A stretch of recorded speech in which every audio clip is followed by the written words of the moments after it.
we're good. I don't think things are breaking. Let's interact with people. Oh, is it glitching again? Why are they having a hard time connecting? I'm disconnecting and reconnecting.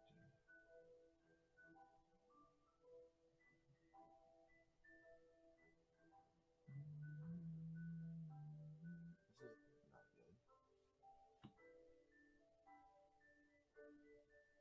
The network is stable.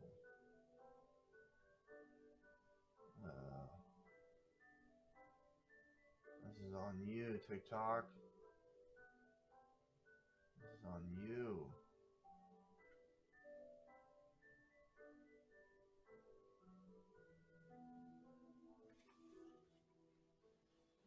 How are we looking and how are we sounding?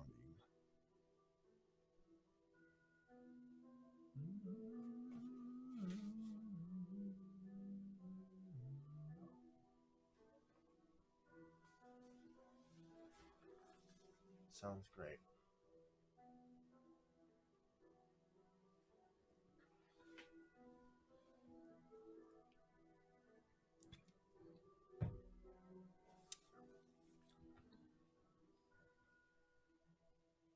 Hope there isn't a huge delay. Something's going on with TikTok.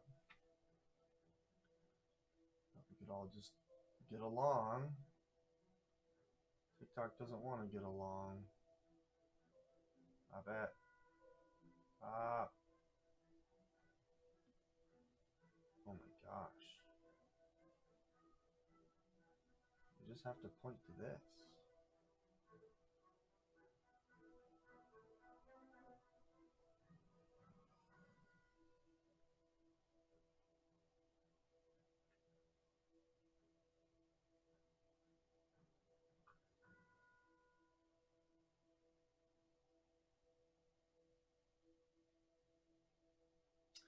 Okay, now I think I'm live.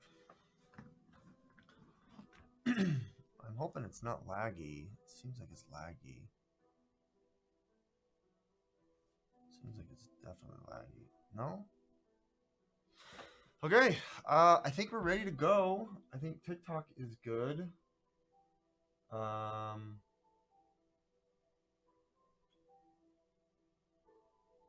think we're live. Am I live? How do I check my live?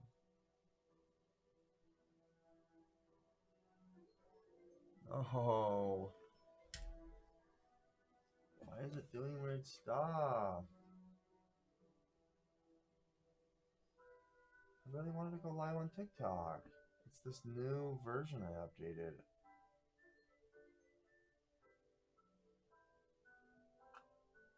I don't know why it's having such a hard time.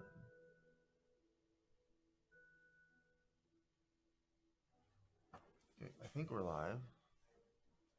Okay, this keeps... I wanted to repeat one.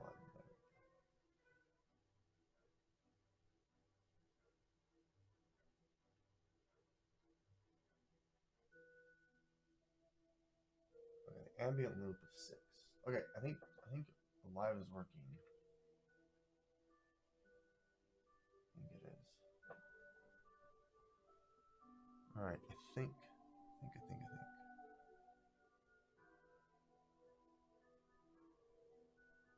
Shouldn't it show that I'm live? This is dumb.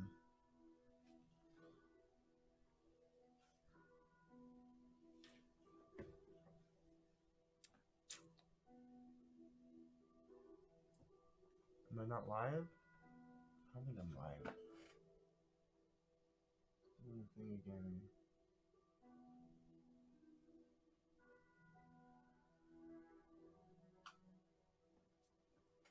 What's happening?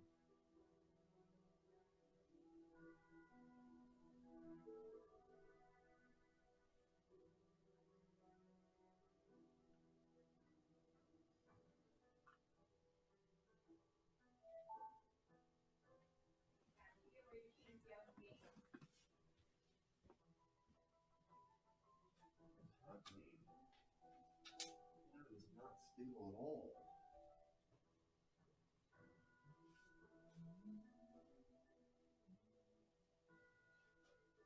This is lame. We didn't have any problems before. Went live just fine before. Twitch is all messed up.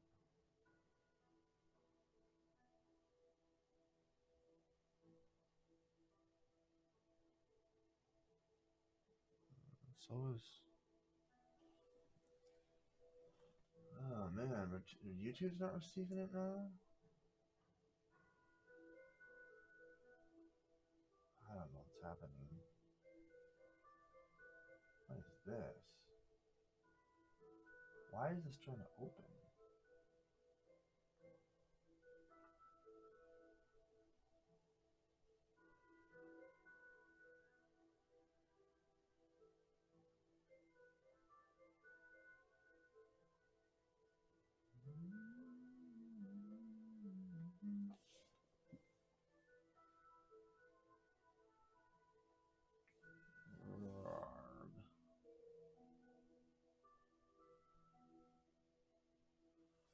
This is too bad.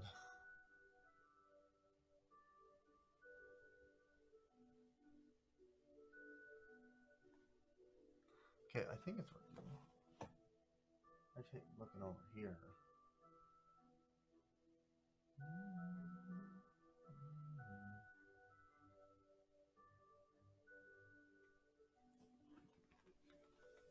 I just want to get started. I'm having to like stress over this lame stream.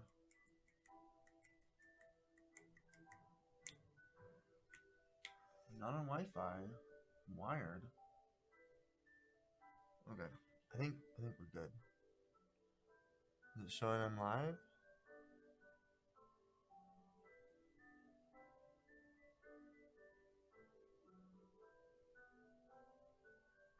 Aren't I live?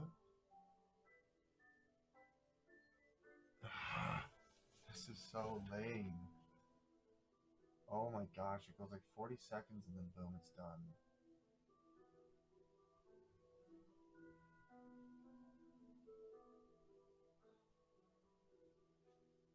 No, I'm not live anymore.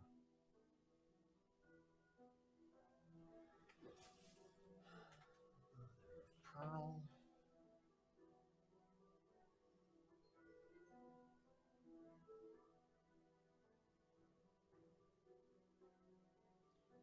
It's this latest version of TikTok. TikTok stream. Live center? What is that? I'm dropping frames? What happened? I really wanted to stream. I don't even know what's happening.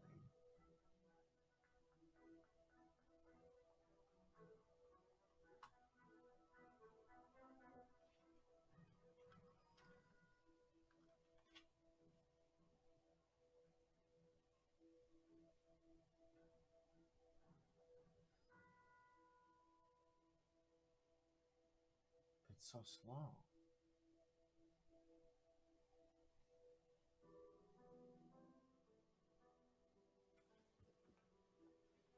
This is too much.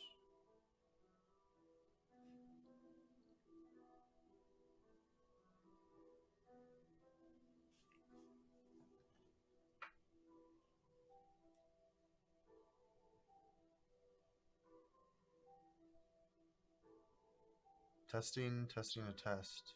We're seeing if it sounds or looks good. It sounds really good. I think it sounds great. Sounds terrific. I don't know why it's having a hard time.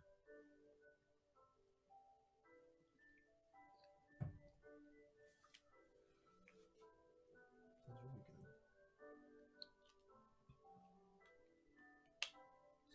Internet. I've streamed here before, multiple times. Let's try one more time.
YouTube is still behind a lot. Whoa. No, it's like it died.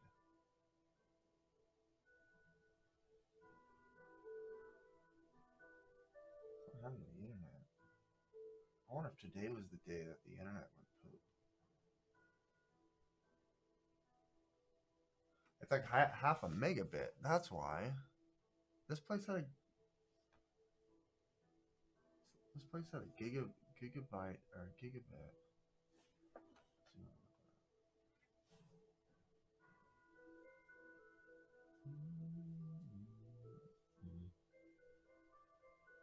It's like right when I start working.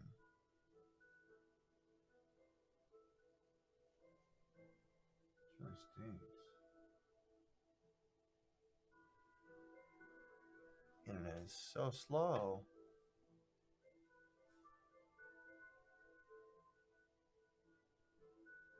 It's too bad.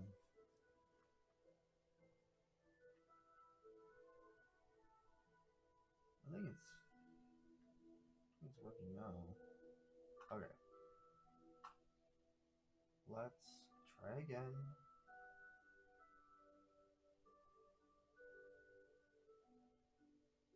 Select automatic fire.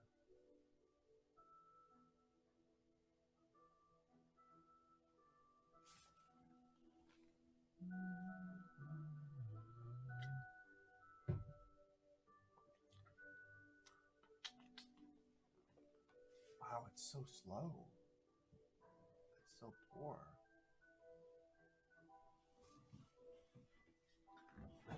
It's so poor.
And that's way faster.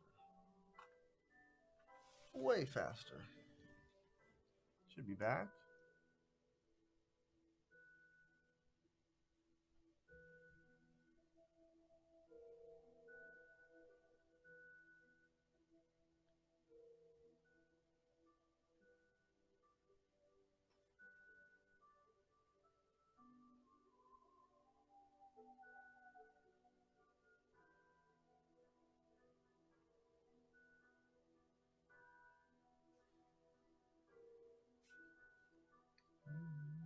Am I live? and live now. That's much better. Much, much, much, much better. Okay, let's start off this adventure. I just need to be able to find my live. I don't know where it went.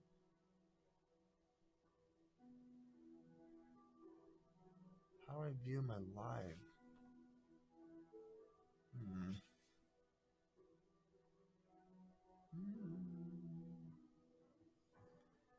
How do I go into it? I don't know. Why don't we look for the Forge? Yeah, it's showing that they're live. Great. Got it. That looks great. Okay. Welcome, everyone. This is the solo adventure. This is Wolves of Langston. This is a D&D module that I picked up online. It was recommended to me through Instagram, and apparently they had a Kickstarter that was really successful. And so I wanted to try it out, see if this is something you guys are interested in. I've got a couple of different camera angles here, including myself. Then I've got camera angle 2, which I need to click on. Camera angle 2, this is where the majority of the story will be held. I think next time I'll have my iPad, but for now I've got an EPUB e-reader that we're going to be using, and then I've also got my phone for us to be able to get a new character. So I think this is recommended between level 1 to 5. We're going to start in level 1, and I have a couple ideas of what I want to do. I want to build out a character from probably the Archfey patron. I'm thinking wolves against Archfey is kind of an interesting idea. So that'll be the thought. We'll build out a character together. We'll go through the introduction, and then it's kind of a choose your adventure style D&D campaign. And then once we get into battle, we've got a battle map. I've got kind of a three-way split if needed, and then I think here is the wide view of the entire setup. So without further ado, why don't we go through and read Wolves of Langston? This is pretty exciting to be able to go through this. Let me set up my device first. I thought I had this set up and then it timed out because it took forever. So the DM is basically the module, and it starts out here. I have some ambient music that was actually from the Kickstarter, and we do have some digital assets that I potentially will use here in this as well. So the best way to view this is honestly through video, which I will be uploading. So you get it on Spotify, all the other podcast places, as well as YouTube. So as far as the module goes, this is Wolves of Langston from Obvious Mimic. In the description, I'll have a link to the website from where this came from. This is made for 5th edition, but 6th edition is easy to be added or integrated into any 5th edition modules. So Wolves of Langston, apparently this is the whole map. It's not color. This is a e-ink display. I think it looks pretty good. Author is Daniel Howard. Over at the Obvious Media Group. Good job, guys. Kai Wonka's the Wolka's the editor. Duke Nguyen is the cover illustrator, and the interior illustrator is Mia Lai. So I'm not going to read all this introduction stuff. It does go through, the background of it. Here's the module. The solo adventure you're about to enjoy is an interactive narrative where you get to be the hero of the story. Through your character's abilities and your choices as player, you can make progress through the various challenges set before you. This version is based on the rules of Dungeons & Dragons 5th edition. If you're already familiar with the basic mechanics of the game and most of the rules here followed by the sections of the review, you can check that out. If you're not familiar with the rules of Dungeons & Dragons, that's okay. So we're going to move on. And I think before we jump into it, I need to build myself a character. But it says here, about you, you are the hero of a solo adventure. But who are you? We honestly don't know. That's because obvious mimic solo adventures are written for you to play whatever character you want. There's no restrictions, which means you can play a new character just getting started, or you could be an adventurer as a DM approved download activity between sessions. Dun dun dun. It says here the story has been made in such a way that any character can succeed, of course. Some adventures will be easier or harder based on your character, but your choices as a player will help you guide through your character through the challenges. The only real restriction we include in our stories is lean towards heroism. We don't even ruin evil campaigns. We don't even ruin evil campaigns at our real world tables. Oh, we don't even run evil campaigns, so it's a hero campaign. Your choices within the story will generally be good and neutral alignments. The Wolves of Langston have been written for tier 1, level 1 to 4 characters to play. This means that certain parts of the will be challenging for level 1, but most will be easy for level 4. So that makes me believe that maybe a level 3 would be reasonable. Maybe I decide on a level 3 character, because usually at level 3, that's where you get your subclass ability. And maybe that might be very helpful for what I'm thinking about running here. With that said, let's keep going. How to play. I know how to play. I've got my dice. I've got the checks. We don't need to go through that. I know how to run a game. I've run this before. What's the difference? There's a number of things that are going to be a little bit different. The game is meant to capture the fun of tabletop role-playing, but it's still its own medium. Here are some things to think about. If you're working through some of our DM self-resources like maps, etc., you can run combat encounters and explore environments like traditional tabletop games. However, the game has been designed in such a way that movement is assumed throughout both the story and combat to simplify the game experience. Inspiration, because there's no DM to give personalized rewards for your actions. The adventure hands out inspiration when you're on the right track. Okay. Optional rule. Since you are playing alone without the benefit of a party or support in your adventure, you can help offset the challenge by saving multiple inspirations for when you might need to use them.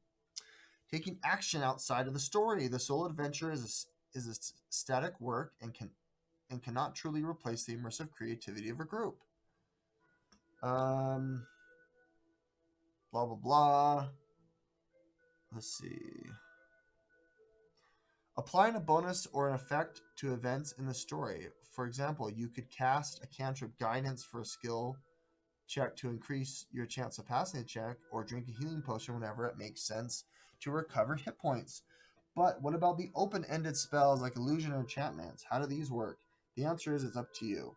Which I'm going to be more combat heavy, so I'm not going to be concerned necessarily about those aspects of the game. Hi, Briggy. What's up? Thanks for joining, Briggy108. Thanks for stopping by. Colbert Mariners, thanks for joining as well. How you guys doing? We're just getting started. I haven't necessarily created my character yet, but we're jumping into this solo adventure that I've never done before called the Wolves of Langston. It's a between level 1 and level 4. So I think I'm going to create a level 2 character. I've always hated level 1 characters. So I think I'll create level 2, and then maybe after today we'll level up. Okay, so we were just going over some of the background rules, including casting spells that might be more utility related and less like fighting related. So, like, if I wanted to cast an illusion spell, how is that going to impact an NPC? I don't think I'm going to do that. So, for the sake of this, I think we're just going to rely more heavily on like skill checks, and maybe if I cast a spell that's like an illusion, or I put on like a disguise or whatever I decide, I think I'll give myself like advantage or something. So, okay, let's jump back into it. I think that helps decide this. For Dungeon Masters, we've created an info pack for DMs who haven't read The Wolves of Langston to integrate its results into the campaign. Blah, blah, blah. Let's see. After the adventure, I don't care about that. The adventure begins. All right, so let's jump into this. So just as it is, why don't we reset our audio just so we can get more of the effect. The adventure begins. After a long day on the road, you crest a hill and see the lights of a town. According to the maps and helpful locals you've consulted, this must be Langston. Through the last blush of sunset still colors the sky to the west. Lamplight is already visible at the gate in the streets. In the dim twilight, you can clearly see that the dirt road you've been traveling transitions to cobblestones and the simple stone wall rings of the town. Even from the distance, you can see the timber-framed walls of buildings in the town are well maintained with fresh whitewash that glow golden in the lamplight. Its beautiful little town and prosperous trading hub nestled among the fertile farmlands and old growth you've spent the last few days traversing. The stars are just starting to emerge, and a lone howl of a wolf splits the silence off somewhere in the woods. A chorus of responding howls takes up the call. Some uncomfortability close and getting closer. You pick up your pace and put more distance between you and the wilderness in hopes of a soft bed, a hot meal, and some work for an aspiring adventure. A town as prosperous as Langston looks like a place to do good, earn coin, and achieve glory. Maybe all three at once, so long as you aren't eaten by wolves between here and there. My heavens, that is ridiculous. That is a great introduction. You can see here, this is what Langston looks like. Before we jump into any kind of the role checks, I need to create my character. So I've been kind of mulling on creating something like possibly um, a warlock. I'm thinking a warlock would make its way out to Langston. Um, Although I'm an archfey, wolves are definitely a part of the fey. Werewolves aren't, but maybe I'm there to investigate. Uh, what is that curse called for werewolves? Lycanthropy. Maybe I'm looking to investigate lycanthropy. Maybe I'm looking to investigate a unique mineral or ore here that I have to go get. I'm not sure, but I think I'm set on pursuing a warlock. So let's go ahead and create ourselves a new character. I'm going to create a new character. We're going to make it custom. I would use my iPad in this case, but that's not going to be the situation here. We're going to start building. We're going to use 6th edition, which is what I'm comfortable with. I have some homebrew stuff, which is fine. I don't care. We're first going to name myself. I'm not sure. Gazar. Why don't we find our race and our class? So first, I want to do a warlock. We're going to put ourselves at level 2. I'm going to do level 2. I haven't picked myself a background yet, but I don't know. Maybe I'm one-eyed, like a pirate. Maybe I'm old. Maybe an old fogey with a pipe, and I like to smoke. Maybe I'm cloaked, trying to keep to myself. Or maybe I'm more of like a royalty. I'm not sure what I'm leaning towards. This guy looks interesting. Why don't we suggest some names? Garvin? Maybe? Rudgrand? I'm not sure. Let's figure out what my traits are. I want to focus on perception checks. As far as this skill proficiency, it's not letting me, so maybe investigation would be good. And then maybe deceiving. A deception would be nice as well. Hi, Broove. Thanks for joining. This is the solo adventure. We're just getting started. Modes, I missed you there. I'm sorry. I'm creating a warlock. Let's focus on some Eldritch invocations. Agonizing Blast with Eldritch Blast is always a good one. Devil Sight is good to be able to see in darkness. And then I'm thinking Eldritch Spear. This allows me to push people.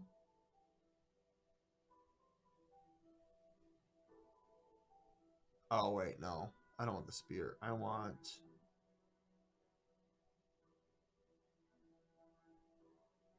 don't know, Repelling Blast? Do I want Pact of the Blade? Maybe I want Pact of the Blade allowing me to use a weapon. So I can bond a weapon and not worry about it. I think we'll do that. Pact Magic. I don't need to worry about that. The first thing that we get is Magical Cunning. Allows me to use an Esoteric Rite to get back a spell slot, which is nice. I think that's it. I don't pick my subclass yet, but I think having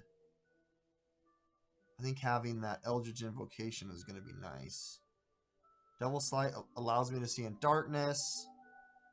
And then I can use my Charisma modifier for Eldritch Blast. Hi, Feed the Steel. Thanks for joining. Appreciate it, guys. Welcome to the stream. We're just creating our first character for this solo adventure. I think I'm going to build a Warlock. I haven't decided on my race. Okay, so spells. We need to add a few spells. Why don't we prepare some spells?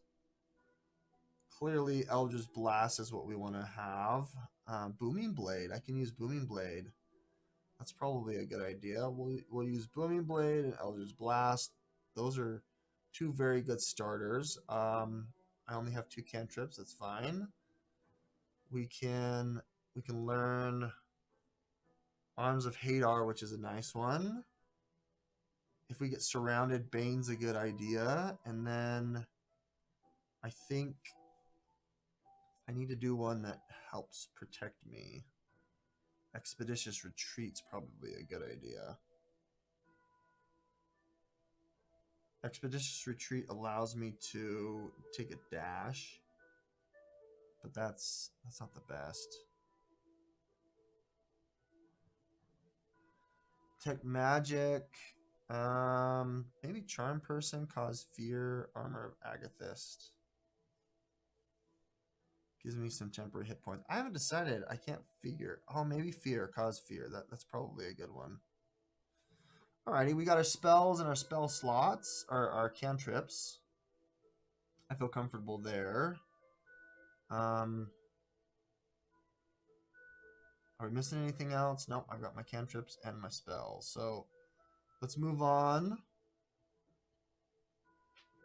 I still haven't figured out a name, guys. If you have any ideas, let me know. What's up, Lacked? Glad you guys could join.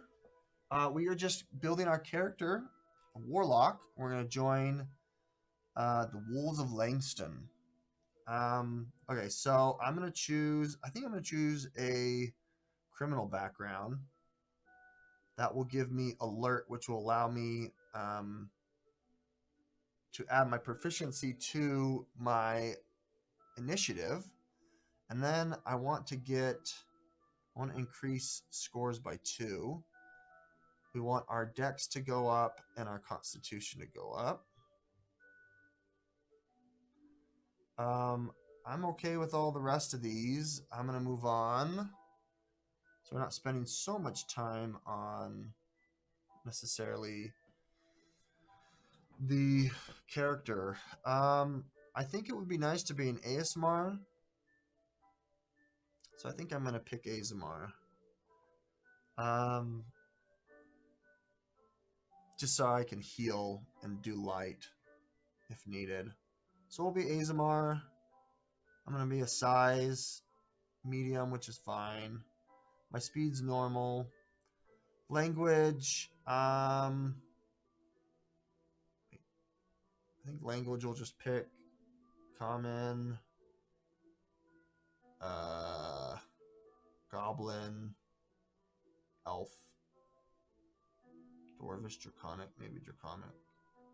Why not? And then we will do the standard array. I'm going to put everything in charisma, the highest number in charisma. And then we'll do dexterity, constitution, or, yeah. And then we'll do strength. And we'll do wisdom, then strength. And my intelligence is very bad. I think I'm good with all that. We'll start with the leather armor and some daggers. Add to starting equipment. And now we have our character built. I don't have a name yet. I think at this point we will let them decide, unless you guys want to help me decide. Hi, Milo. Hi, Balmore. Welcome, everyone. Appreciate you guys joining us. We're just getting the character started. Help me with a name if you guys have any ideas or any suggestions. There's some auto suggestions here that are kind of out there. Anilian. Varosa. I just learned of a cool name. Maybe I'll do this. Hero with no name. That's the name of the character, apparently. Vasilios. I probably spelled it wrong, but we'll name him Vasilios for now. Alrighty, let's go back to my character, Vasilios. And I need to go to my equipment, and I need to equip stuff. Oops. I've only got leather and a dagger. Oh, I need to set up... I think I have to do it on the app. How do I manage my... shucks. My Eldritch Invocation.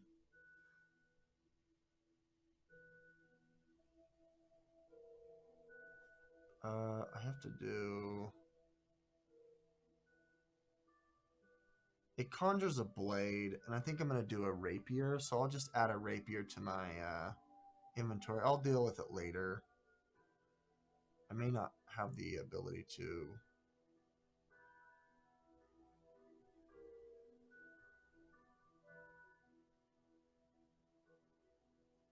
I may not be able to wield it.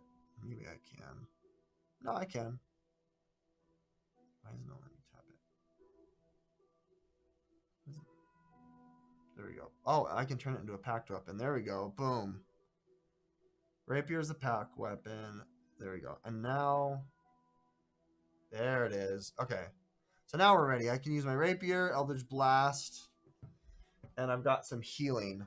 Okay. Just making sure that everyone has been called out. Let's move on to the story. Now that we've got Vasilios, let's go ahead and pull out some of our dice, and we will roll a wisdom perception check. We made our way into the town, and now we want to, in Langston, we want to have a perception check. So I have a +1 on my perception check. I have these metal dice that I like to use. I rolled a 12. What I like about the EPUB books is that you can tap right on it and it shows you where to go. It says roll a wisdom's check. If you get a 10 or more, go to 23. If you get 10 or less, go to 11. I got a 12. So we will go to 23. All righty. Our first adventure that we've chosen, my friends. Make me a little bit bigger.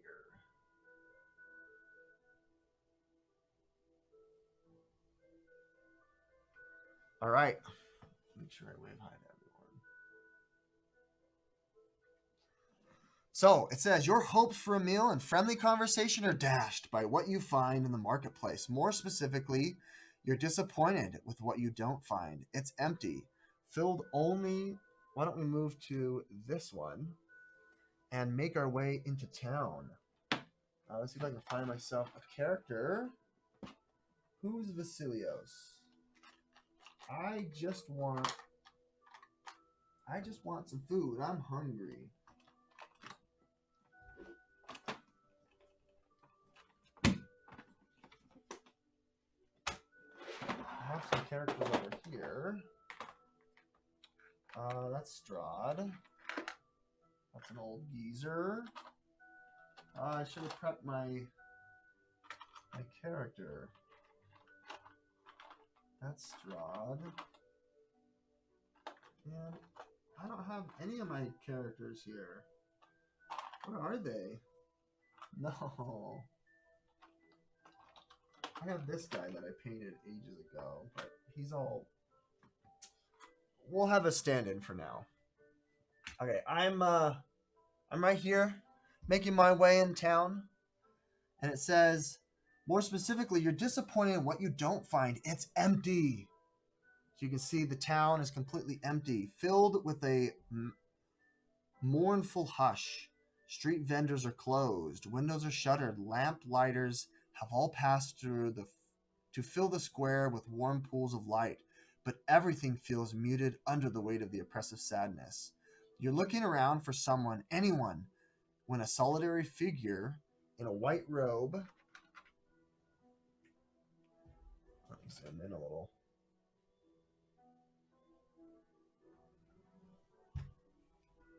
This guy's a white robe. Why don't I just be this old guy? Whatever.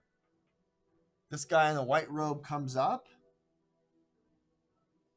hood down, so you can see that it's a young man or a young woman with the light blonde hair. Her robes bear sunburst motifs around the neck and collar, and a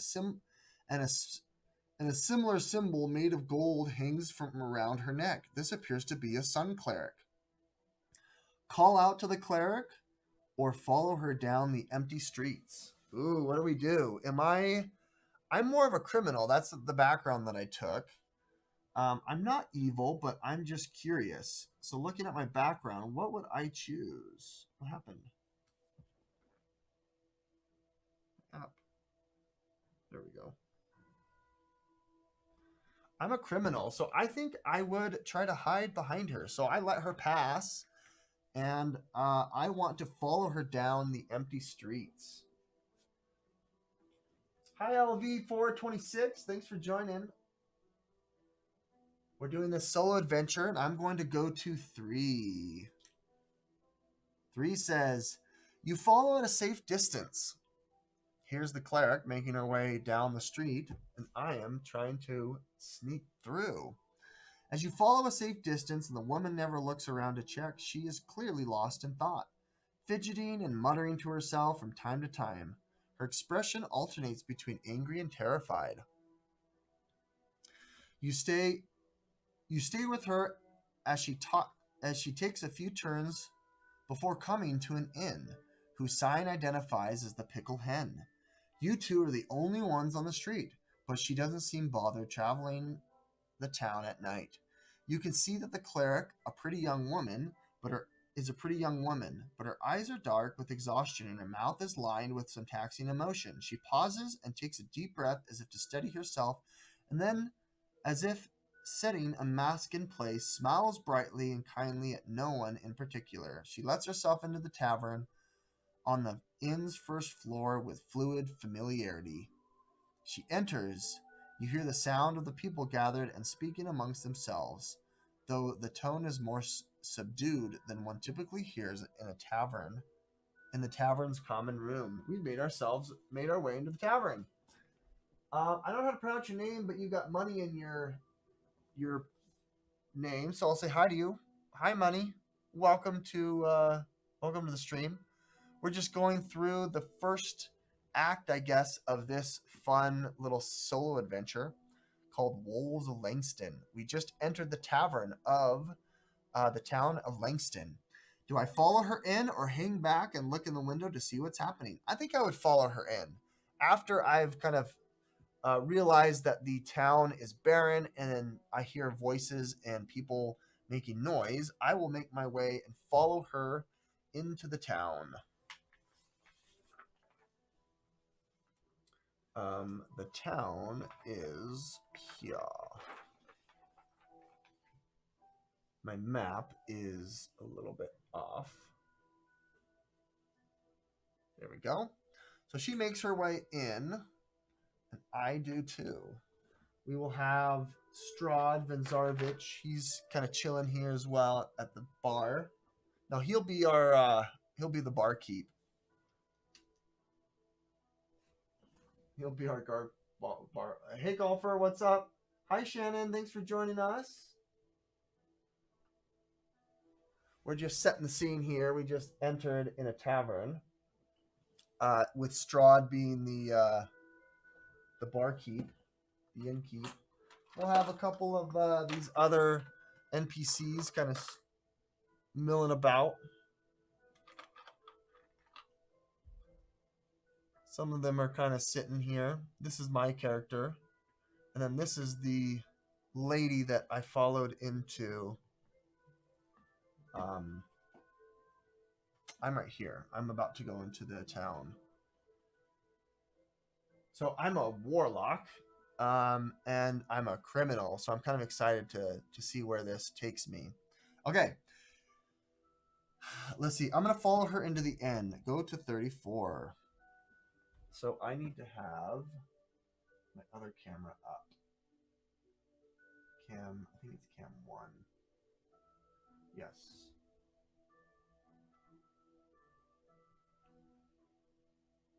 Cam 1 is important.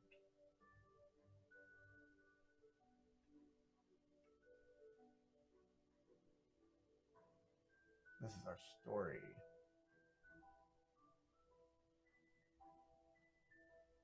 Okay. Let's make sure that it's centered. Okay, so I follow her into the inn. Let's see what the inn says. Okay. The tavern is nearly full to capacity. Ooh, I gotta add a lot more patrons in here. It's nearly full to capacity. So we got people milling about. The bar is completely filled. We got a guy in a wheelchair and a gun, apparently. We got some melting people. We got some folks that are druids. Even some zombies. Why not? Why not some zombies? The hum lacks the boisterous outburst of laughter or shouts you normally associate with taverns. This crowded, with this tavern this crowded, and the reason quickly becomes apparent. At one end of the common room, there is a closed casket on the table amidst what looks like 100 of flower arrangements. A musician is strumming a lyre and a sad tune off in the corner. As you are looking around, an older man is arguing with a huge half-orc woman with an impressive collection of battle scars and a suit tailored in a typical nobleman style. Seeing you, the man grimaces and sways over to you. He reeks of ale and spits. His face sags in habitual sadness, but his eyes glitter with both tears and unexpected rage. Poor guy. I don't know you, he slurs, stabbing the blunt finger in the air between you. Was it you? Did you do this? What else have you done? A few heads nearby turn as he throws his hands up in a fighting stance and starts bobbing unsteadily. The half-orc crosses her arms and watches the both of you carefully. What am I gonna do? So I guess I'm gonna fight this old guy that's about to puke. I'll be this guy. I'll be the zombie. Whatever. This was the girl that was the cleric. You're at a funeral in a strange town, so violence is not an option. You can try to persuade him leave you alone or intimidate him into backing down. Let's look at my skills. As far as my skills, I have deception as a strength. I don't think I did this right. I should have 6, I thought, but I guess I don't. Jack, thanks for joining. Dan, what's up? Carson, thanks for joining as well. Glad you guys could join here. We're going through the solo adventure, and I've just, I guess, met my first combatant. My question is, do we want to persuade or do we want to intimidate? I'm a criminal background, but I don't think I want to cause a stir. I've had definitely my share of tussles in taverns. So I think at this point, I want to persuade. I have a +2 on my persuasion. I'm going to roll. That's a 7. That's not good, but we will tap on my book. We're going to try to persuade him to leave me alone.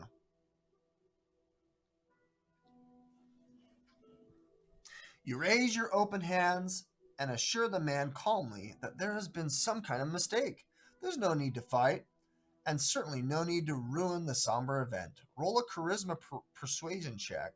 If you get 12 or more, go to 2. If you get under 2, go to 36. I got well under a 12. I got a 7. And so I was not persuasive at all. Hi, Carla. Thanks for joining. Marty, looks like a bunch of folks are joining us today. I just met this guy who's trying to pick a fight, and I'm trying to, I'm trying to read the room, per se. We're at a funeral, apparently, at the Tavern of Langston. I can't remember the name, but we have failed our persuasion check. What's up, Mark? Thanks for joining.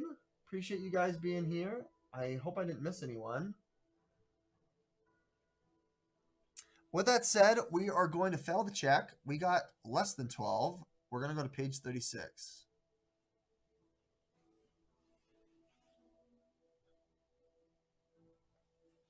Don't you dare take that tone with me. I don't know why I've got a southern drawl, vagabond. He snarls and takes a swing, but the blow is intercepted by the green-skinned hand of a half-orc in that suit.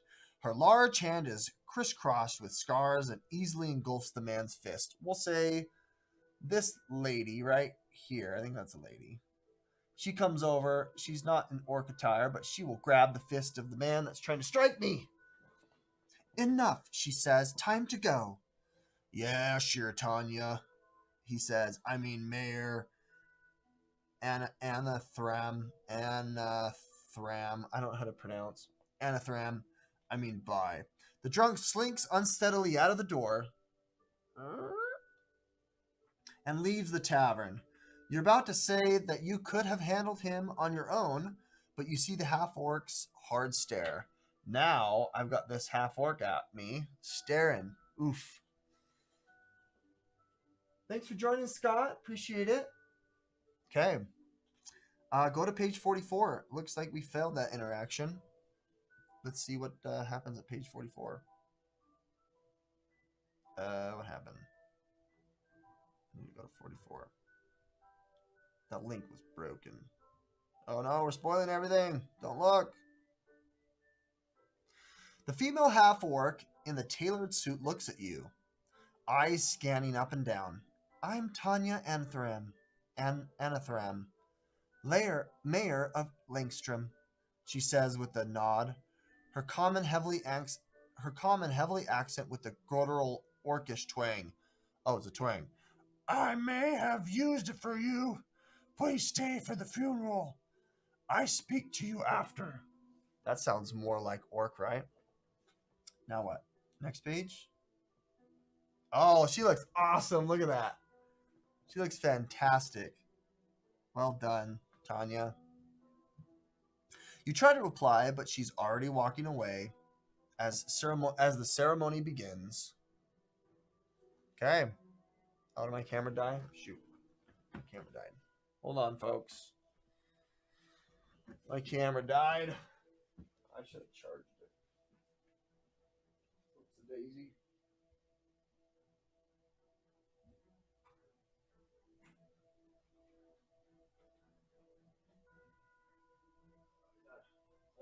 Sorry. This camera needs to be charging and I forgot to charge it.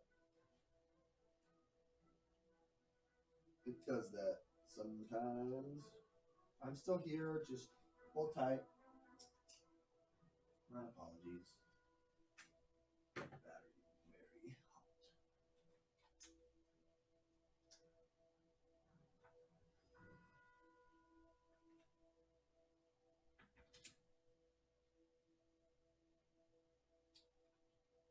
How is that? Much better. Okay, we're back. We met Tanya. I mean the mayor, Mayor Anathram. Okay. Go to page 28. On to 28 we go. Go to page 28. It's not working. I might have to use the pencil. Nope. I think that link is broken. Not all of the EPUB links work here for this. There we go. 28. Excellent. Okay. Let's see. Did anyone join us? No.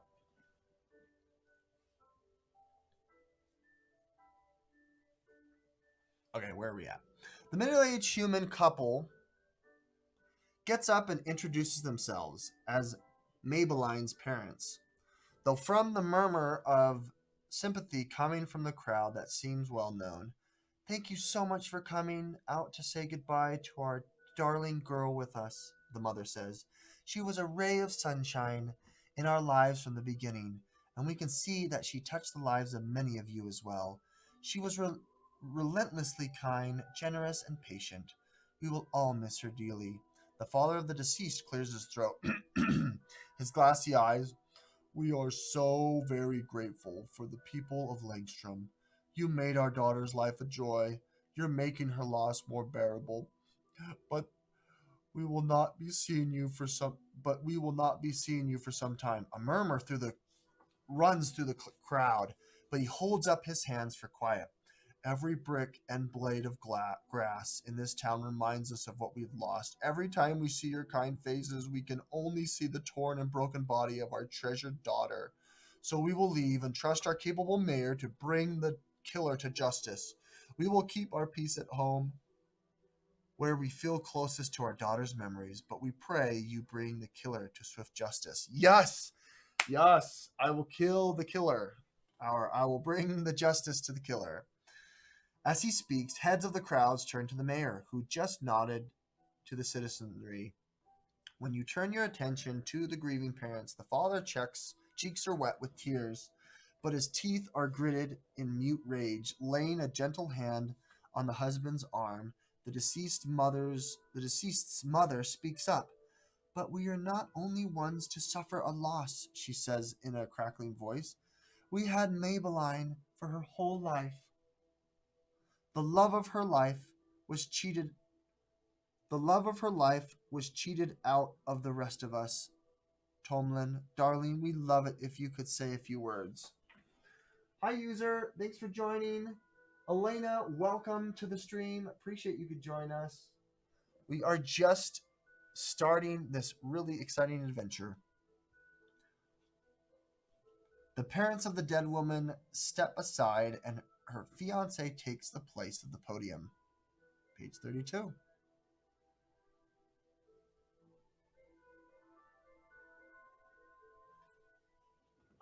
The man identified as Tornlin is dressed simply, and he's clutching a bunch of flowers tightly in one hand. He takes a moment looking after the crowd, visibly holding tears. Thank you so much for coming today, he says with a sigh. We are gathered to remember the beautiful shining light that was the bride-to-be. Before growing to love her, I never thought I was the marrying kind. Now it seems more like fate than a choice. Does this mean the wolf is back on the prowl? Whispers one man near you to a friend. Lock up your sisters and daughters. And wives, a friend replies with a snigger. Both are hushed by women who seem to be their wives, both women sharing embarrassed glances. To others nearby in the crowd look over the pair that would be comedians with glares and mouthful insults. My darling wife-to-be was a simple soul, Torment says. Her favorite flowers were daisies. She liked the color lavender. Anything made of silk was the height of sophistication.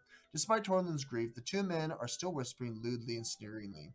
The women seated beside and the would-be comedians glare at them and exchange exasperated looks with one another. Obvious to what has happened in front of you, Tomlin closes his eyes to collect himself with a sigh before continuing.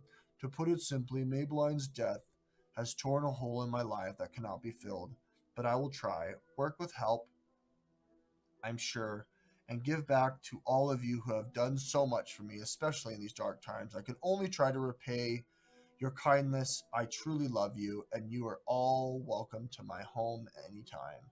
The audience applauds respectfully and murmurs condolences. Right away, however, something seems odd about the situation. There he is. He's so handsome. He's so handsome. Hi, Dirty Bird. Welcome to the stream. Users, thanks for joining. Look at this handsome guy. Torblin. He looks fantastic. What a handsome dude.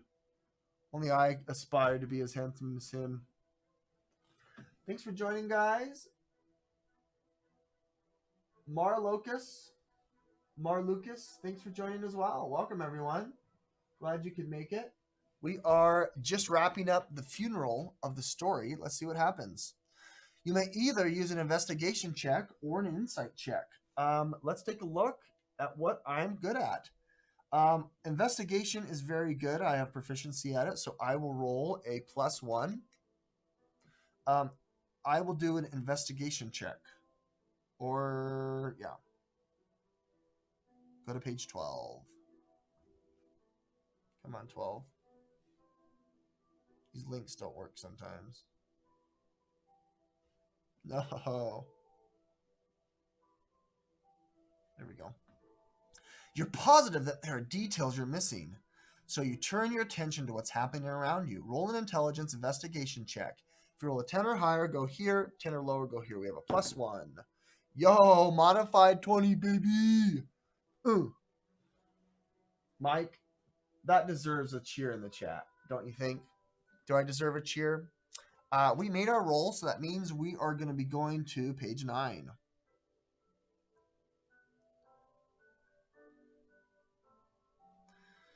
Gain inspiration! Yo, get it. Vasilios is a stud. We got inspiration. What's happening here?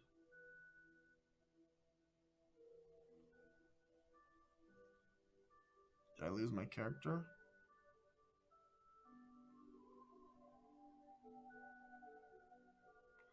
I gained heroic inspiration. Boom. Now my portrait is looking good with heroic inspiration. All right. As Tornlin spoke, several young and even a few middle-aged women smiling and whispered to one another. Though no one seems happy about the passing of Maybelline, it seems that the attractive young women are less than others. It's clear that Torblin is known for more than tinctures and, well, these are big words, decoctions here in Langston. I don't even know what those words mean. He steps aside to allow a red-bearded dwarf the floor to address the crowd. Go to 13.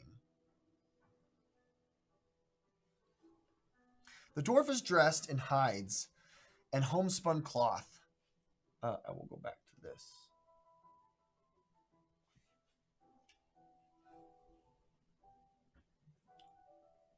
While his hair and beard seem struggling to break free from the leather cords he's using to style them, he's clean now, but something in the dwarf's demeanor suggests that this is his version of dress-up.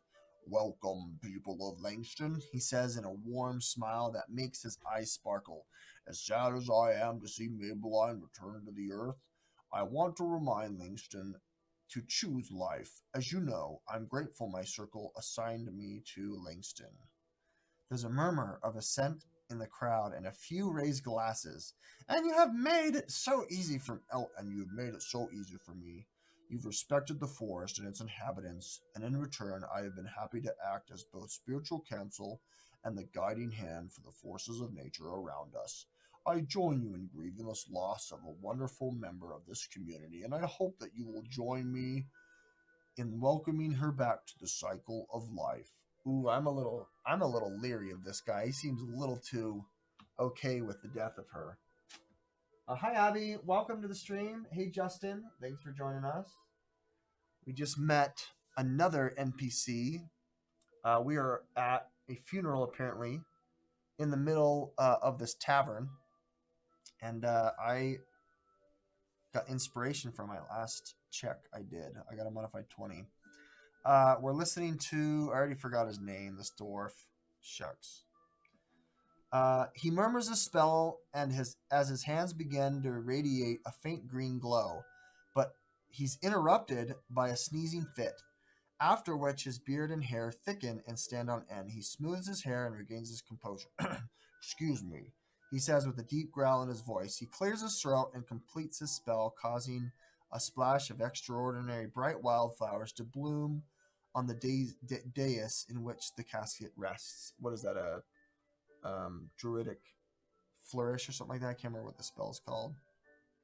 He nods in approval at his own work before turning to the crowd, raising a glass and smiling broadly. To life! He downs his drink along with the others in the crowd, but you're more interested in the strange reaction the local druid had to the sneezing fit. You can try either an Arcana or Perception check. Let's see what my skills are. I don't have Arcana or Perception, but my Perception is better than my Arcana. So we will do a Perception check. Go to 14.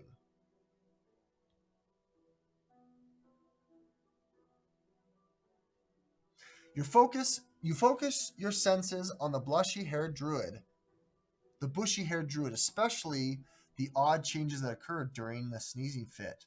Roll a wisdom perception check. 10 or higher gets this, 10 or not doesn't. I got exactly a 10. Yo. Caddy, how did you like that? I rolled a 10. Oh, you can't see my dice. Why don't we go back to 2? You didn't see my dice roll. Shucks. I rolled a 10. A 9 plus a 1. With that said, let's move on. We got a 10 or higher, so we'll go to 42. I'm playing this kind of choose your own adventure, solo adventure D&D, and it's starting to get kind of exciting. Gain inspiration. Woo, woo. You can only gain it once. The druid's face and nose seem unusually red, but the dwarf doesn't seem to be drunk. With the sneezing and the hoarse voice, it seems like he's feeling unwell. It doesn't seem to have affected his energy level, however. Whatever's affecting him clearly triggered some kind of change, however. Though it's incredibly quick, you did notice as the druid sneezed, his ears and nose lengthened, and even his build changed momentarily. To you, it looks more canine, amongst wolf-like for a split second. Oh, lycanthropy, baby! Oh, this is exactly what I was looking for as a warlock. We're investigating the lycanthropy that might be, um, prevalent in the Sword Coast. Before you can scrutinize the dwarven druid further, an adult human female in the white robe of the Sun Cleric is unassuming demeanor approaches the crowd. Go to 39. That was the person that I was following at the beginning. Let's take a look at where this leads us.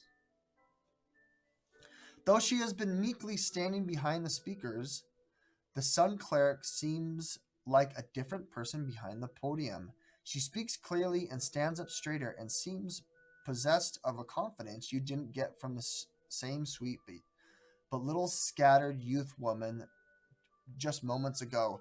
Most of you from town know me, but I see some unfamiliar faces, she says. I am a Solane. I am Solane, the member of the Radiant Order and custodian of Langston's Eastern Temple. May the light guide you. Several people reflexively respond, and you. And then make a salutation of the right hand touching the heart, then moving in an arc overhead, reminding you of a rising sun setting overhead. Given the cleric's youth, it's obvious her order has a long history in this town. Though we are in the dark shadows cast by our lost, she continues, the sun will shine forever on Maybelline, as her presence was a bright shining light to all of us. I did not know Maybelline well in life, but it is clear that she has touched the lives of everyone here in this room. She looks directly at Tornlin and smiles kindly. And my heart goes out to you, especially Tornlin. Know that my door is always open to you. And then he nods. And then she leads a service in a hymn she introduced as coming from the Rathkanthanar book of funerary rites. It seems that no one in the audience knows it, but she sings anyway in a high, sweet voice, and the crowd labors to keep up with her. As we guard the light with you and drive the shadows away. I'm not going to sing the rest of this. The radiant sword of your heart, the evils of darkness slay. Though you're gone from our sight, in our heart of hearts remain. Rest well in the light of the sun, and the shield of our faith sustain. Oh no, I'm not inactive. I'm definitely active. Hi Claudia, thanks for joining. Welcome, welcome, welcome. I just sang a solo and it was a little cringy. Let's move back over to the other screen. See if something happens. We're all singing at this very, very sad funeral. Oh, look at her. She looks fantastic. Let's go back. Look at her. This is Selene. That's fantastic artwork. I love it.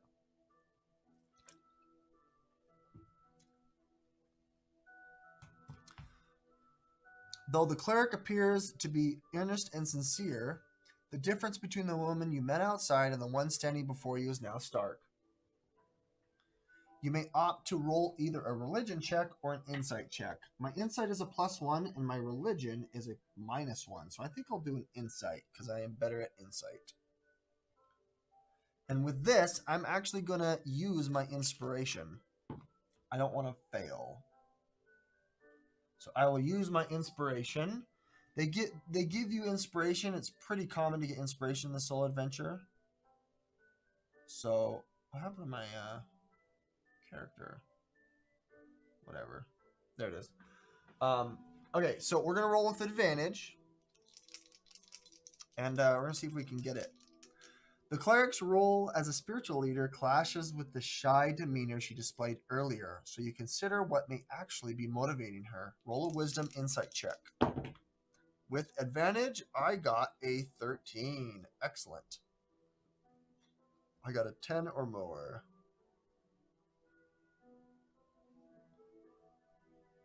They're pretty liberal with inspiration, so we'll see if I earn inspiration with this. Selene seems distracted as she delivers her prayers. Her gaze drifts towards Tornlin as she speaks, often lingering longer than on any others in the crowd. And at least once, she addresses him directly. The handsome herbalist's face registers warmth, familiarity, and something else you can't quite figure out in that fleeting moment. Ooh, was there infidelity? Was there something related? Who knows? What's up, WV Live? Thanks for joining. Doughboy, good to see ya. Thanks for being here, guys. We are trying to insight check this cleric. There's a lot more to unpack in how she's speaking and acting, especially as it relates to the aggrieved fiancé. But it's only the slightest hint of what she might be going through beneath the veneer of a spiritual leader. The mayor looms behind Selene for a moment before the cleric notices and retreats from the front of the crowd. Oh, I wonder.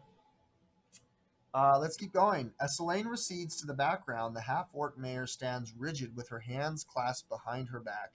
She cuts a powerful figure with her broad shoulders and battle scars, but she maintains the air of sophistication with a well-made suit in the noble style.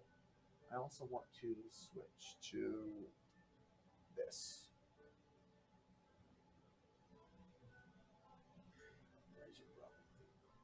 is this?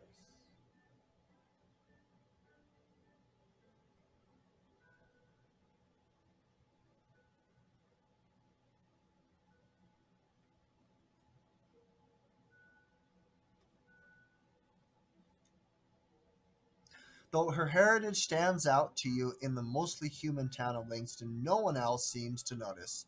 Sit, Buttercup. Sit, Buttercup, she says to the dog in a heavy accent. The mastiff immediately seats itself at her side. The mayor returns to her attention to the crowd of attendees. Tanya Antharum was a soldier before she was your mayor. Oh, Tanya Antharum was a soldier before she was your mayor, she began, laying her hand on her heart. Langstrom welcomed me, give me a place to hear after the Battle of the Three Rivers. There I fought to defend the people from the barbarian horde, and I will protect the people of Langstrom. I keep switching voices. She looks into the crowd, moving just her eyes as the rest of her remains perfectly still. Her huge dog could be a statue for all it moves. The killer, there is a killer out there in the darkness, she says, and her eyes lock on yours. We do not know what it is, but it took one of the citizens under my protection. We will find whatever took it his life and end the threat. This is my promise to you. A ripple of soft applause and angry mutters sweeps through the crowd. The dog's head tracks both sounds and movement before glancing at the mayor and returning to its vigil. She turns to address the family of the deceased. I am sorry for your loss, she says, then steps us away from the casket and starts making her way through the crowd towards you. Look at that mastiff. Did that camera die too? This camera died as well.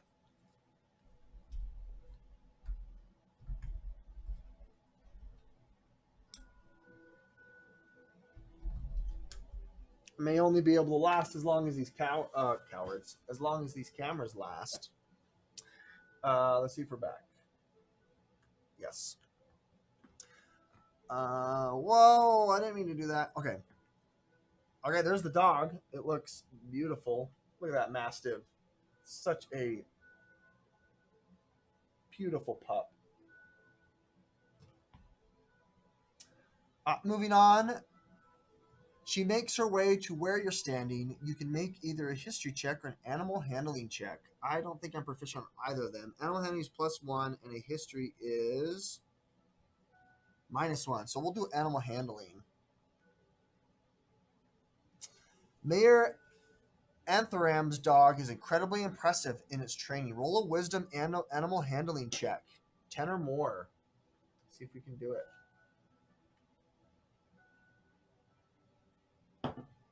Oh, I failed. I'm terrible with animals. I got less than 10, 47. Oof. People are behaving oddly, but you're not quite sure what is odd about them. Roll a wisdom check. I'm going to go back to the previous page. What did it say? 47, not 46. Now, some of the links are bad. There we go. Tanya is just a little too stoic, a little too tightly controlled, making you think she's holding something back or hiding something. Her dog is also seriously impressive, but that doesn't help much either. Maybe you can get more from her when she arrives in a moment. 30. You are a venture, yes? She says to you. When you answer the affirmative, she continues, then I suppose you will do for now. Between her rumbling, orcish accent and deadpan delivery, it's impossible to tell what she actually thinks about you.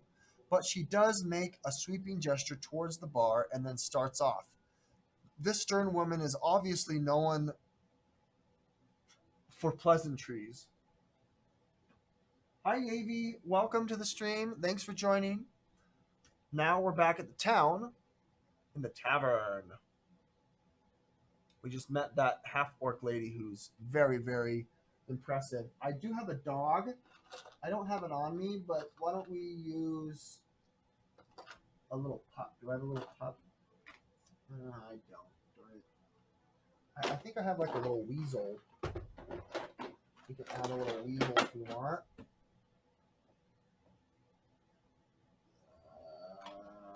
Why don't we use this little tiny? Where are my little weasels? They're so cute. I don't know where I put them. They're definitely not here. When you move and then everything goes away. This is a broken little piece. This will be where the dog is.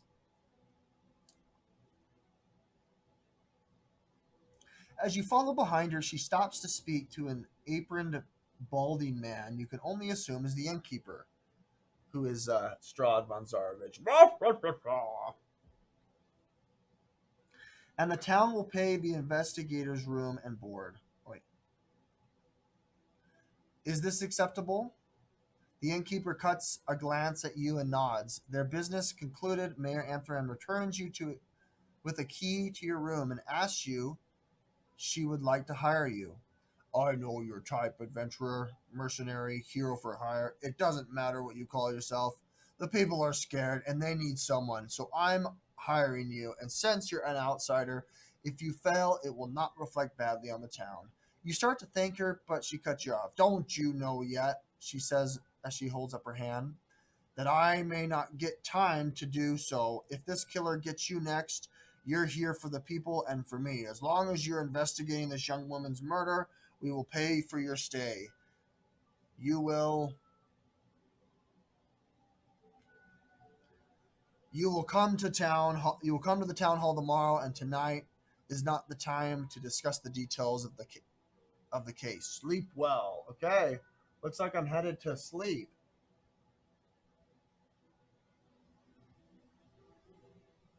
Hey Maj, thanks for joining. Appreciate it. We are just getting on with the story. It's kind of exciting. She nods once. It's though it's unclear whether that's a farewell or an agreement of some kind, and then returns to her duties, reassuring the funeral goers. You remain standing dumbfounded for the moment as a figure breaks away from the crowd and moves towards you. It's Tomlin, the village herbalist and fiance of the deceased. Hello, he says. His eyes are almost entranced up so close to you. I haven't met you yet. How do you know Maybelline? You reply that you just arrived to town today, but that the mayor has requested your help with the investigation. He looks you over and nods if you pass some sort of assessment. Welcome, then. Thank you so much for doing this for us. Please come to my house whenever you need. I wait. No, I need to know what happened to my Maybelline. You bid the grieving man good night, and he gives you a smile that is dazzling despite its sadness. He moves on to speak to other guests, and you make your way to your room. Whoops. 26. Gain the benefit of a long rest. Dun, dun, dun, dun. Yay! We gained the benefit of a long rest. With that said, I'm going to take a quick break. I'm going to get a drink, get some snacks. We've been at it for about an hour. So hang tight. I will be right back and listen to this nice music.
Hey, Cody, thanks for joining. I'm taking a quick break. We've gone for about an hour. I'm enjoying this thoroughly.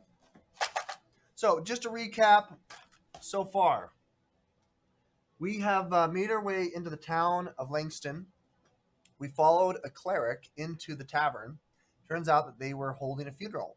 Maybelline was killed by some killer. It was alluded that there could have been something in the forest, maybe wolves, hence the name of the story. And we met the mayor, who was a half orc. She wants us to go investigate.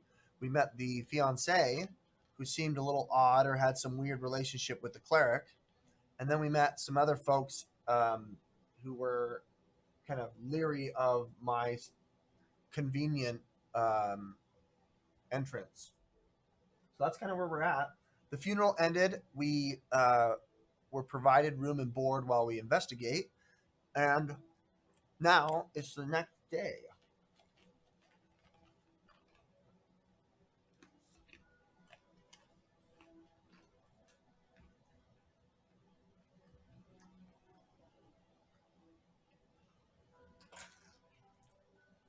I'm going to clear off the board.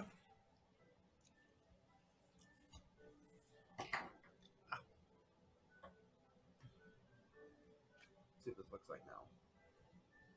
Here is the inn. And I am sleeping right here. Wait.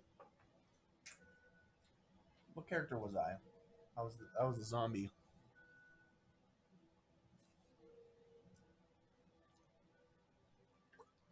Let's see how it sounds for now.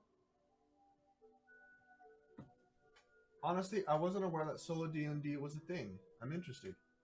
Yeah, it's kind of cool.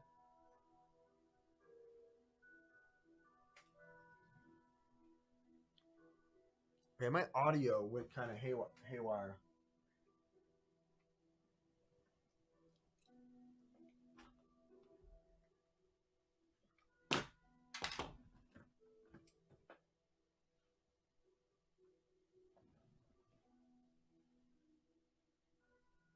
There's some static going on. I don't know why. It wasn't static before.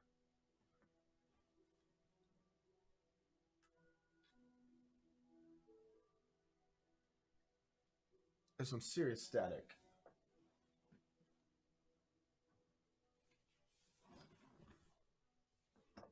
All right, well, Cody, we're gonna get started here. Thanks for joining. Trill, thanks for starting as well. Thanks for joining as well. My character's name is Vasilios. I'm a warlock. I'm an ASMR. Here's my character sheet. It's on my phone.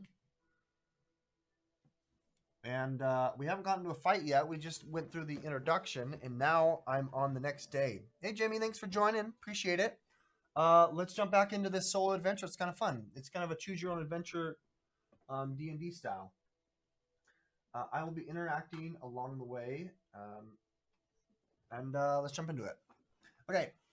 You wake up in a soft bed to a hot breakfast cooling outside your door.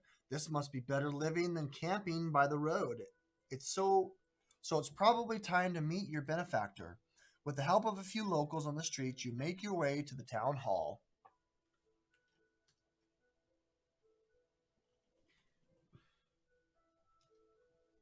Okay, so I go from the town hall. Sleeping. Where did it go? Oh my gosh, I need to zoom out. So here is my town. See if I can get this to work. In what direction do I go? This way. This direction. Okay. So we'll just say town hall is over here. Over here. So I'm making my way through. I'm going to go into town hall, and I'm going to meet my benefactor.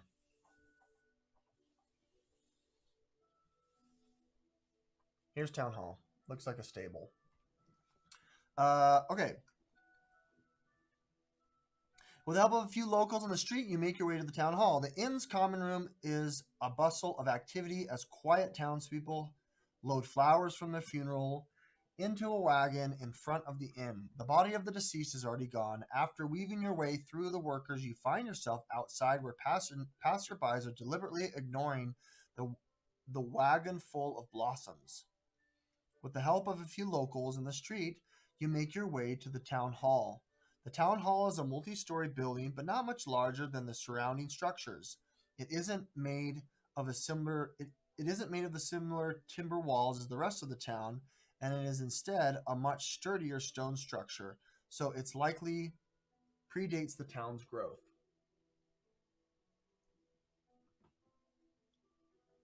The door stands open, and an aide greets you when you arrive. He shows you to the mayor's large but simple appointment office in the back of the building. The room is dominated by a large, dark stained wood desk where Mayor Anathram is working with a quill and ink pot. There's also an unlit hearth on one wall and a couple of orderly bookshelves. There's no personal effects that you can see. A cushion and a bowl of water are set up next to the desk.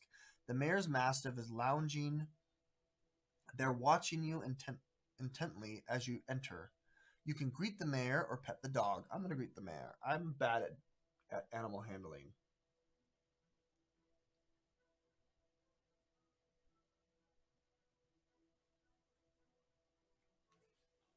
You politely greet the mayor, and the dog lays its massive head back down on its paws. Oh, poor Pooch. It continues to watch you closely, however. I'm grateful for your service, she says. You assume she is being genuine, but it's impossible to tell for sure with her stony delivery. She outlines the problem she's having: a gruesome murder about a week ago. The town militia is fine against bandits or sheep rustlers, but this requires something different. The poor girl was mangled as if by a wild beast, but she was found within town.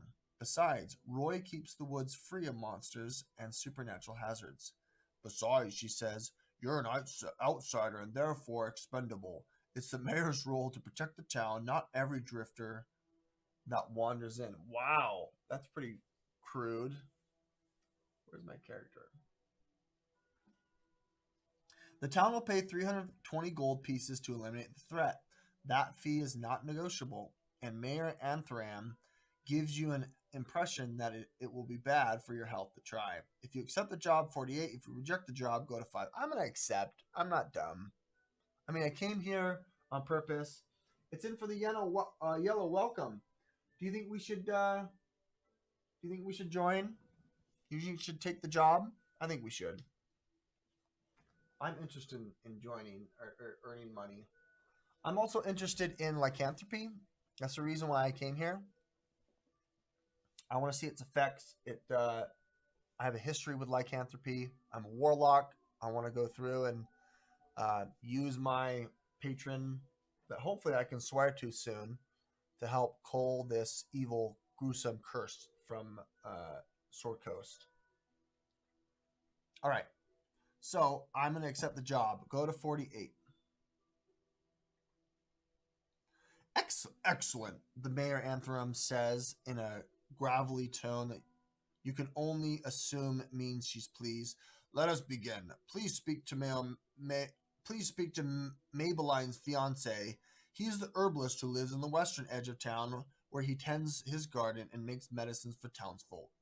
You think the mayor is prepared You think the mayor is prepared to leave, but she holds up a hand. I have also made an arrangement with our general store. You can go resupply anytime you may need to do so. It does not have many goods as a big city, but it will likely have whatever you need, much at a discount. And here is an advance to make whatever purchases you need. Whoa, 20 gold pieces. Yo, I'll add that to my inventory. I didn't start with anything originally. I guess I had 31. Now I've got 51. Manage inventory. No. Money. There we go. Let's add 20 more gold, baby. I got 51. You thank the mayor for her kind gesture, and she grunts in response before returning the paperwork to the table. Go see Tornlin at the town herbalist fiancé. The general store. Anytime you're within the town, you may visit the store. You visit the general store, make a note of your starting section, and turn to the back of the book to the section labeled General Store. There you can follow prompts to make transactions. Return to the section you start from when you're done. So I'm on page 79. How do I make a note? Maybe progress 48. Let's just remember 79. 79. I'm on 48. So we will go to the end. General store. We're on 48. Remember, we're on 48, my friends. AC, thanks for joining. This is stinking long. It's a big, long book. Look how many chapters there are. The general store.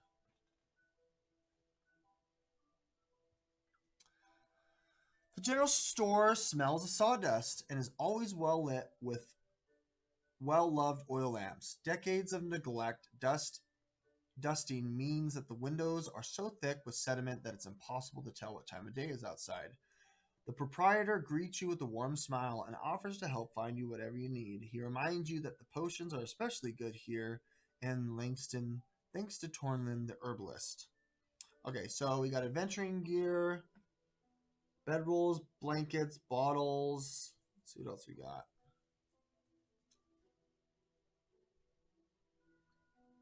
Clothes, hammer, lantern, magnifying glass, oil, rope, water skin, antitoxin, potion of healing is 25. Alchemist supplies, cooking. It seems like this is almost everything from the book. We've got a short sword. I'm good with a sword. If you're unsure what the game mechanics of any of these items do, you can look them up. I think what we'll do is we'll buy a potion of healing. I will buy a potion of healing for $25, which is nice. 25. That's actually a really good deal. Remove, and we will add a potion of healing.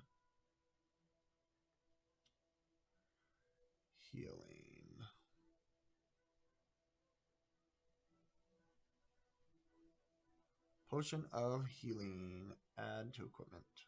Boom. Yo, I got a potion of healing now. Oof. All right. Great. Let's make our way back to 48. See if anyone joined. Hey, a bunch of people joined. Hi, Preed, Tex, TX. I don't know how to say your name. Septian, thanks for joining as well. We're on a solar adventure. We're at the general store. We just wrapped up at the general store. I made me purchases.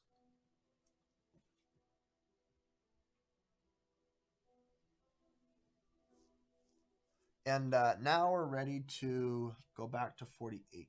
I think we'll go for maybe another half an hour. We'll wrap up at the top of the hour.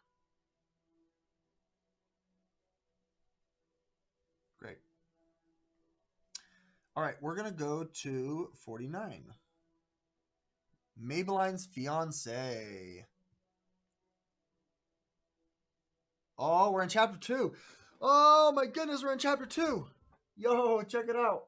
The artwork in this is astounding. So fantastic. Maybe we read it from up here. That way it looks better so you guys can see it. Okay, speaking to Tolman. This morning, Langston seems to go back to normal. Townspeople bustle about their daily lives, working, shopping, and eating, gossiping. Your guests there are around 1,000 people in Langston, but you see very few people idle. Tradespeople ply their trades, smithing, weaving, building furniture, or baking bread, but laughter is just a little too spaced out. Sound of hammers and hoofbeats seem just a little too loud. The air is charged with fear and grief, even in the light of day. You pass a wagon laden with flowers from the funeral, once again looking forlorn along the streets. So you find so you now find yourself in a strange town with a substantial payday on the other end of a murder investigation. The victim is a young woman who is apparently torn apart by a wild beast, but within the confines of the town. You're first led to the dead woman's fiance, but that's it. He looks he looks like you have it looks like you have your work cut out for you. Hey adventurer, calls out a man's voice behind you. It's the same man who challenged you to a fight the night before, carrying a bundle of barrel staves. We've got you. We've got our eye on you. Don't think you that we don't. It looks like you have. Let's see. A few others nearby shake their heads, and one local shoots you an embarrassing look. Yes, you will definitely have your work cut out for you. If you're able to detect magic through a spell or ability, go to 91. If not, don't. Okay, I got something like that. Did I get detect magic? Shucks, I don't think I did. I have light, cause fear, arms of Hadar. I don't think I have any of that. I do have an Eldritch invocation, Devil's Sight, but that's not detect magic. Let's go to 84. That's too bad. I was thinking about it. 84. You follow the mayor's instructions to Tormund's cottage on the edge of town, but you have recognized it regardless. The home is a single-story, multi-room building with the same timber frame walls, a clean coat of whitewash, and good condition clay tiles on the roof. I'm going to switch over to this map.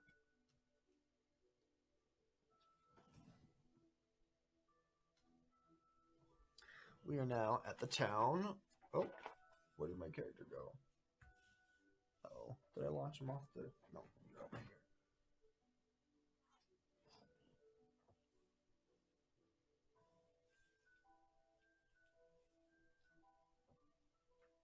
Make my way up.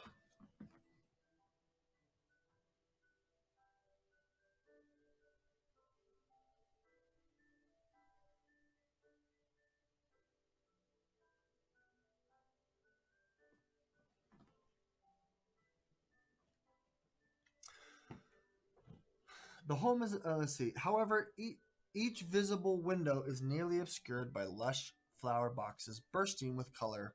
The entire room of the home is festooned with decorative flowers sprouting from bushes and vines. And extending off to either side are more vine-covered trestles, indicating a substantial garden out back, some of which you can see between the plants and trellises. It's a beautiful space whose owner obviously takes great pride in maintaining it. You admire the effort that went into it, if all nothing. Hold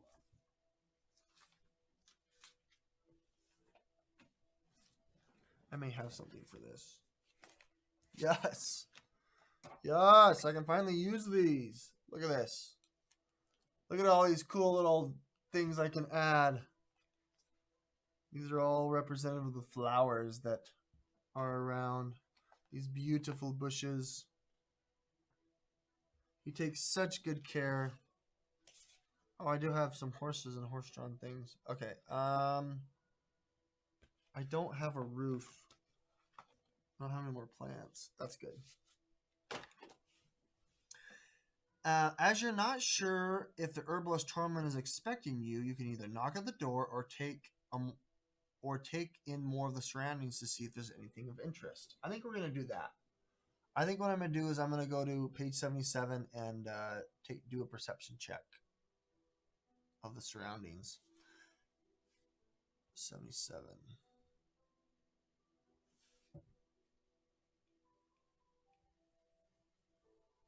You take a moment to admire the lush flowers. and plants around you. A brightly colored butterfly flutters past on its way to some purple flowers growing by the door.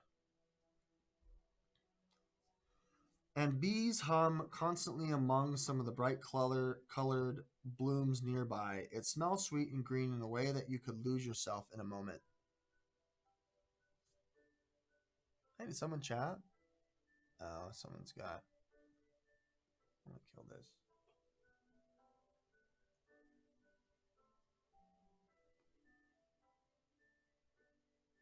How do I get rid of it? Someone's trying to advertise. Whatever. Before you can decide to give up a life of adventure for a plot of land, the door opens with a loud click. You jump, instinctively reaching for a way to defend yourself before you realize that it's just Tormund and someone else. He is locked in a long kiss with a young woman, but sees you out of the corner of his eye and abruptly pulls away. She nearly falls with a cry before catching herself against the door frame. Oh my gosh! What have I stumbled into? Wow. That is crazy. I think we've run into the old fashioned either quick rebound or this could be the long lost lover. Not long lost lover. This could be the affair partner. I wonder if this is related to the death. Who knows? Let's keep reading.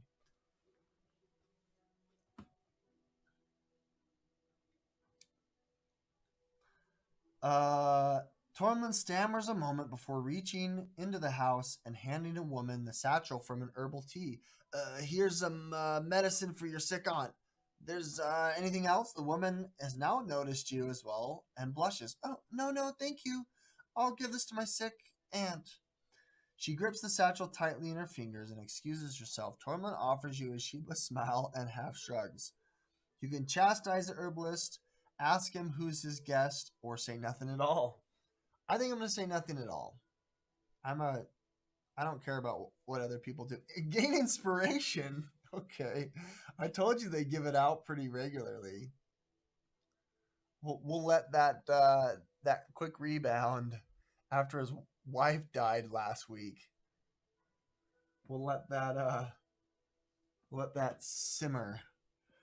You stay stony faced and silent. The awkward moment stretches between the two of you till it breaks. You must be here from the mayor, the herbalist says finally. Come in. I'm sure you have questions. He steps into the cottage, holding the door for you to go in. Go to 69.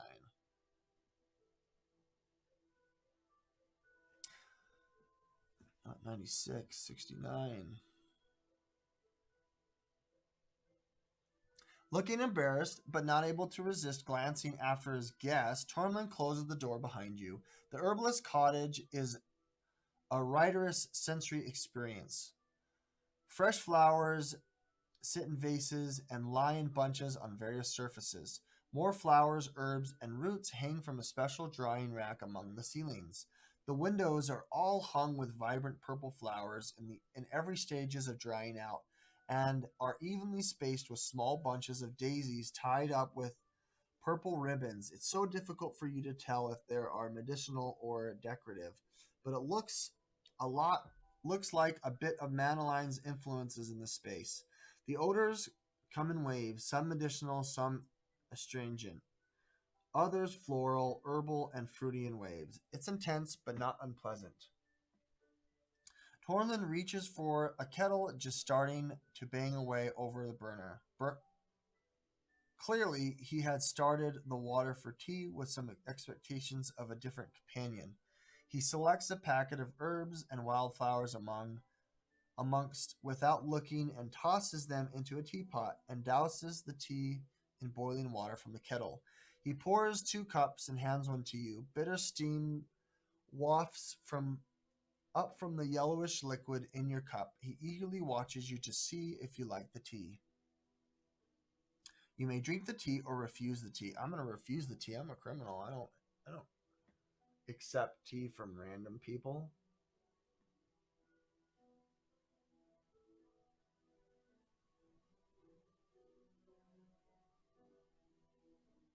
Oh, assess the tea for safety. Yeah, I'm going to assess the tea for safety. 54.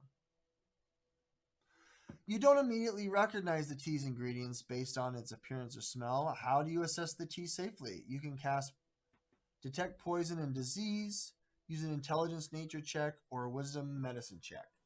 Let's take a look.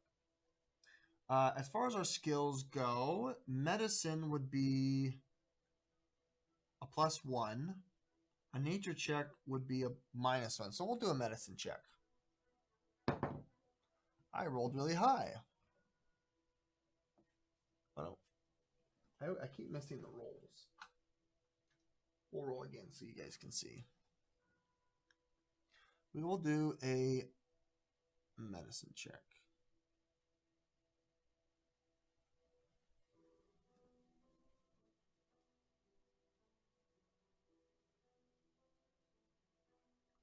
The herbalist is doing a poor job of hiding his amusement as you carefully examine the tea. Roll a medicine check. Expend 1 use of healer's kit to gain advantage. If you get 15 or more, blah blah blah. I got a 17 on the first one, so I'm just gonna take that. I know. Hi Claudia. Thanks for joining. We are just doing a medicine check. We're here at this town, and why don't I decorate it? Might as well with these things. He's got plants and things all over the place in this house. We'll throw on a nice carpet. All about here are lots and lots of plants. So I will have little bushes cover the entirety of the inside.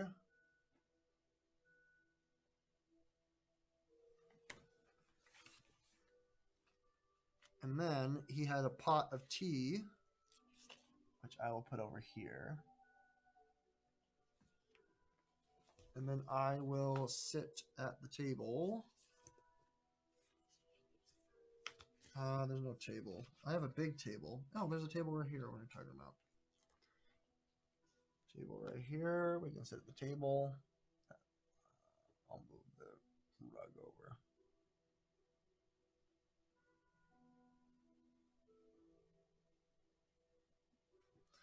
Alrighty, I will sit at the table and we will have him be this guy, feeding us a nice cup of tea.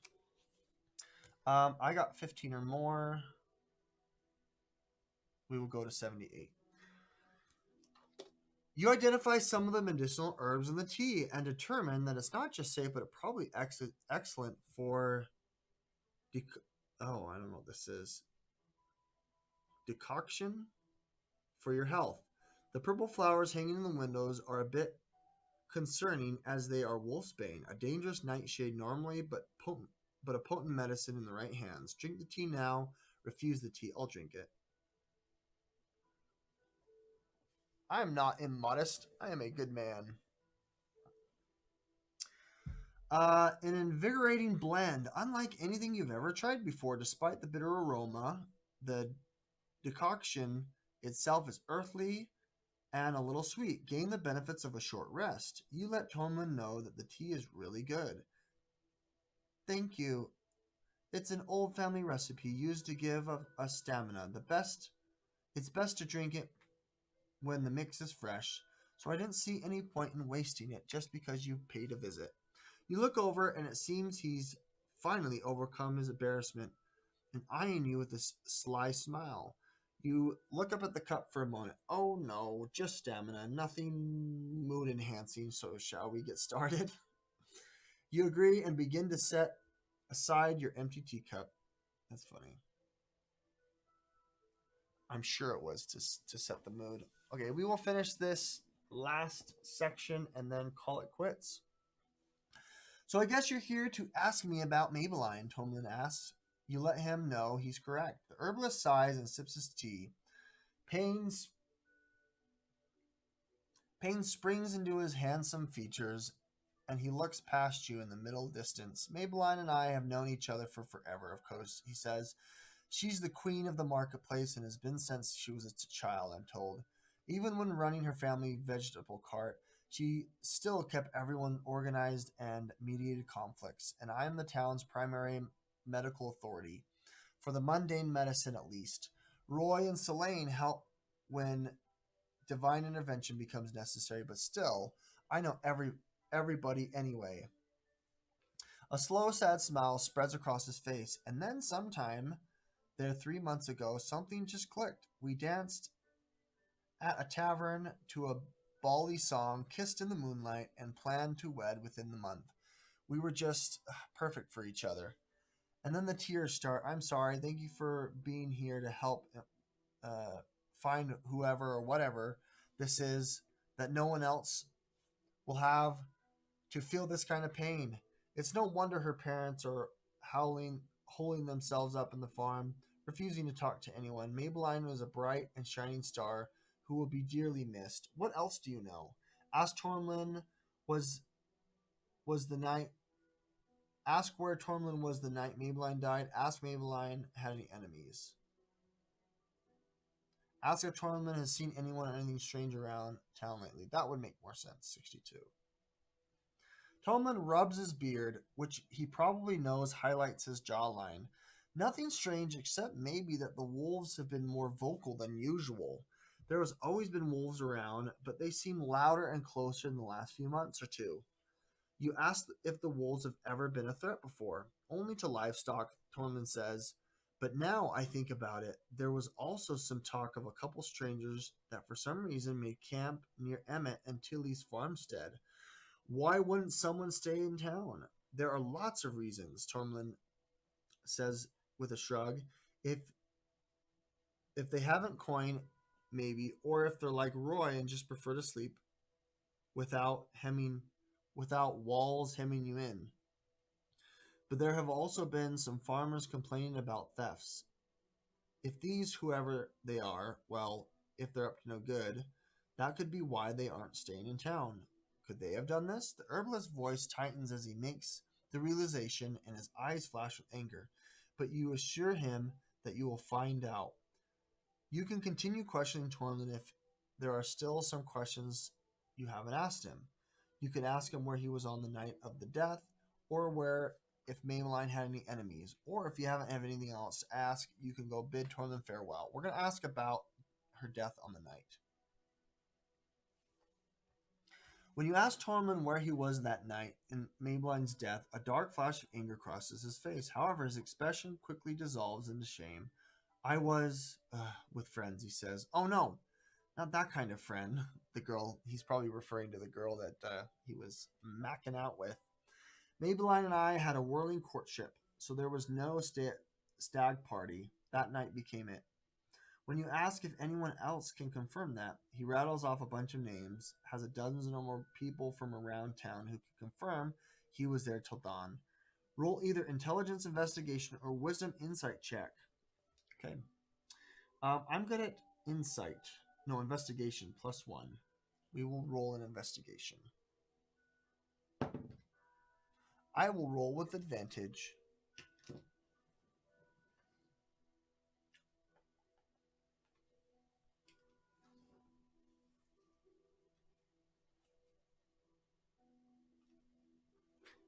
Let's roll my advantage. I rolled a 4, +1 is a 5, and then a 7 +1 is an 8. So I did not make my check. I lost advantage. I lost my inspiration. We got a 10, less than 10. Go to 66.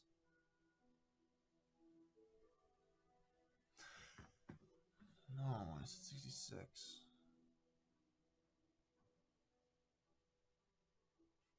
You can't see any gaps in Tormund's story about the unexpected stag party. There's almost certainly things that he or you have missed, but this line of questioning isn't likely to help cover them. If you haven't done yet, you can talk to him, or you can ask about any strange phenomenon around town. I'm going to ask about enemies. Tolman Scots, of course she didn't have any enemies. Everyone loved her. She loved everyone back. It's simple as that. Obviously, even the best of people aren't universally loved, so Tormund isn't telling you something. You try to get information from him. Let's get a charisma check. Persuasion is a +2. We'll take a persuasion check. We'll do a different dice. Let me do this black one. Oh, an 18 plus 2 is 20. Yo, I got an 85 on that one, baby. No, you died. Oh my gosh. Tolman resists revealing any names at first, but only slightly. In fact, there are at least 2 people I can think of, he says, then quickly raises his hands in a soothing motion. Now, these aren't so much enemies as conflicts, as you understand. You nod and he tells you what he knows. He's seen Maybelline and Mayor Anathram arguing, and Maybelline never argued with anyone as far as he knew. Sadly, he couldn't hear what they were saying. Obviously, losing me wasn't quite the blow. Oh, Aunt Selene was his lover before she went on a pilgrimage. He didn't wait for her, and his love for Maybelline blossomed when Selene was away. Obviously, losing me was quite the blow, Tolman says with a crooked smile. But then he remembers himself and returns to the story without the playboy arrogance. Selene has shut herself up in the tower for a while before finally venturing out to administer her priestly duties, mostly anointing babies, blessing homes, and similar tasks. Tormund didn't speak of her much at the time. Does that help at all? Tormund says. If you haven't done yet, you can either ask about who else was at the event or inquire about other strange phenomenon.